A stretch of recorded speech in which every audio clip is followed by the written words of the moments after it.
So pleased with our team's overall performance. Defensively, setting the tone defensively. At the end of the day, you did 3 out of the big 3 things in terms of defending, rebounding, and take care of the ball. I think our rebounding had some lapses, but we finished well there. And again, another game with single-digit turnovers. So Jack, I thought, did a great job of spreading the floor for us tonight. They weren't going to give him any looks, but it opened things up for our rollers and our penetrators. And then Leland Green was huge. So Leland and Dawson off the bench. So the combination of those things give us a really good outcome tonight, and now we've got a quick 48 hours to respond again. Obviously, Jack was getting guarded a lot, but on the other end, we talked in the past about how he's getting better and better at rebounding. 8 rebounds, I think. What do you like from on that side? Well, I just think his involvement as a player. Like you got shooters and drivers, and then you got players, and he's merged into a player, a winner, and figures out whatever it takes. He didn't force too much. I think his first shot of the day, he probably forced and like that back, but he opened things up for other guys. I think he's a team guy, and I just think he does so many different things for us to win now, and that's evolved over the years. It doesn't happen overnight, but you can't just take away one thing from him and he's done. He does other things for us, and so that's what I was proud of. Again, didn't turn it over, and he's just such a good facilitator for us. Was that first half about as typical a Cal Poly first half type of matchup as you could have expected? Well, I think they test you. I mean, they're lapse killers. They're well coached, and we have great respect for them. So we knew we had to be locked in. Obviously, the last time we played them at their place, and that's what they can do to you. I think we had a good first half at their place, and then they've done it to teams. You're talking about like they, beat Riverside lost Riverside at home, and then came back and beat Riverside, and it was a 20-point differential each way because they got hot, and they have a lot of guys who can shoot. Their bigs do a good job of rolling for them, and they got a dynamic guard and field. So I thought our point of attack on fields was paramount today. Drew did it once again at the point of attack, but I know he'll credit his team for the support, but he was the point of attack, and he did a great job once again on another dynamic guard in our league. You were very unhappy with closeouts last time we talked in this room. So we're better tonight, I guess. Huh? Yeah, well, that's like this game is about.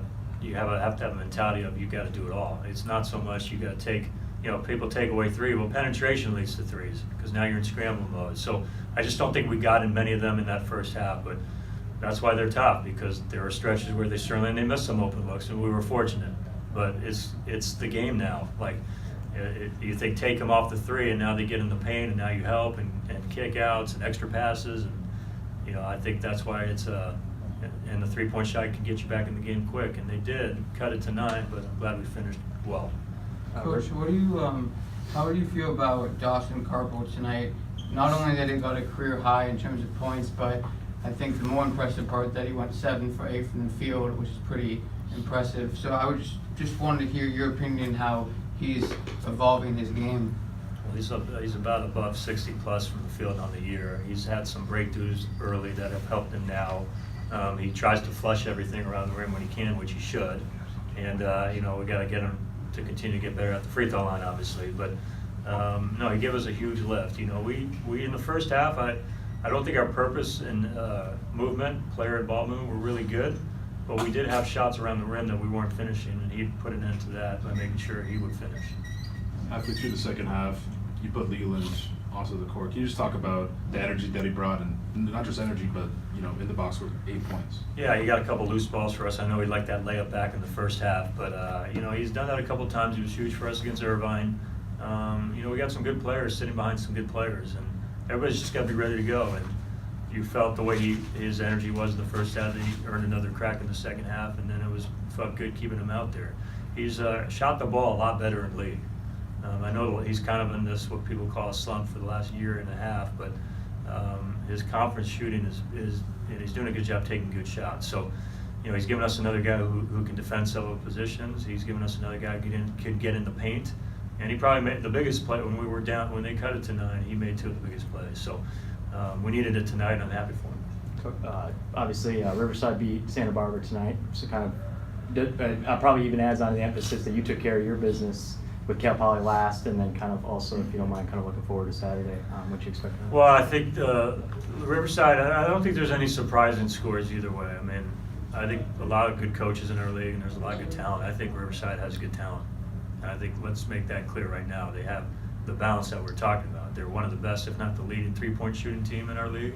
I think you saw that even against us, and obviously, so they're coming in here against a team they beat and against a top team that they just beat tonight. So you have an inside presence. So check the box. You got an inside presence and two bigs that split the duties at the 5 in Dykstra and McCray. You have shooting, one of the best in our league, and then you have dynamic guard play with a guy like Dikembe Martin. So they have a lot of things going for them, and they're coming in here with a lot of confidence. So a lot of respect there for sure.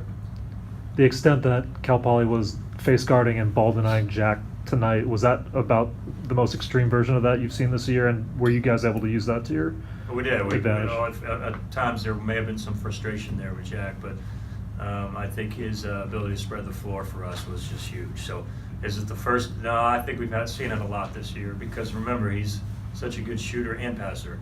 So, but he did a great job overall in the game of letting things happen. And that's why other guys had cracks. And it's going to be a different guy every night because sometimes it's Eddie on the floor who spreads it out for a guy. Then all of a sudden they want to help on our drivers and maybe Jack and Eddie. But it's the give and take. You know, kind of like that in the first half in the game. You saw first half where it was about the pay. In the second half, our shooting opened up again. But you know, I'm really proud of our guys' willingness to do what it takes for the team and sacrifice and make sure they continue to play right. Last year, Jack really struggled shooting the ball. It was a big issue for him, as they remember he'd be out on the court even after game shooting for about an hour. To see him tie the program record for most three-pointers made in a career, can you just kind of touch on that? Well, I mean, you could always see the potential there. He's got such great hand-eye coordination. He's always been a good shooter. It was about getting him to be a great shooter, and then he's always been such a phenomenal passer. You know, what's funny is I think I was more not more. I love the makes, but I was really proud that he broke the attempts record because when he first came in here, he was a hesitant player who lacked some confidence. And so, if anything, all this numbers and all that, I'm just glad. I'm just really happy to see him play, to see him happy and play with confidence, and it's allowed him to make the moves we're talking about. So, like the attempts record, maybe something you didn't think he would go for that because he was hesitant early, but it's a belief that we have in him, his teammates have in him, and he has in himself, and that's the biggest thing. The rest has been a byproduct of that. It's raining a lot, so I'll rain on the parade just a little bit. 50% free throw shooting. I mean, it's rare to see the free throw shooting lower percentage than the 3-point shooting, but so I imagine that's something that would be some focus on before the next game. I'm glad we didn't shoot 20% from 3 when you said that. So I think, no, it's, look, we missed front ends. We gotta, as I say, we missed some bunnies around the rim, and then we missed some free throws. We missed some front ends. Sharif's a good free throw shooter. He didn't stick his follow through on a couple. He didn't do his routine. We want those shots around the rim. We want to get to the line. We got to do better there, obviously. It's good to see Drew's shot come back. I think he's a good shooter. He made his free throws. He made his 3. He just, and I can't say enough about his overall performance tonight too. But no question, if we want to continue to make strides, we got to shoot better at the line. And one thing, Martin, did you anticipate that it might be? I forget, was it 3-point shots total in the first half? Did you expect it might be that type of game? I think that's got to be our least. Last 4 years I've been here, I don't remember shooting 3 total threes. But I do, like I said, I think we got shots around the rim, and like I said, that's playing right. Yeah. We didn't force anything, and we're shooting a better percentage in league and moving in every game because we're taking good shots. So I'm pleased with that. You just got to take what the defense gives you. In the first half, it was the basket. In the second half, it was the basket and the perimeter play. So that's our guys making the right reads. Makes you a tough scout, right? I hope so. Like I said, you can be balanced in terms of defending on offense and defense and on the boards, but you can be balanced just offensively by being inside out.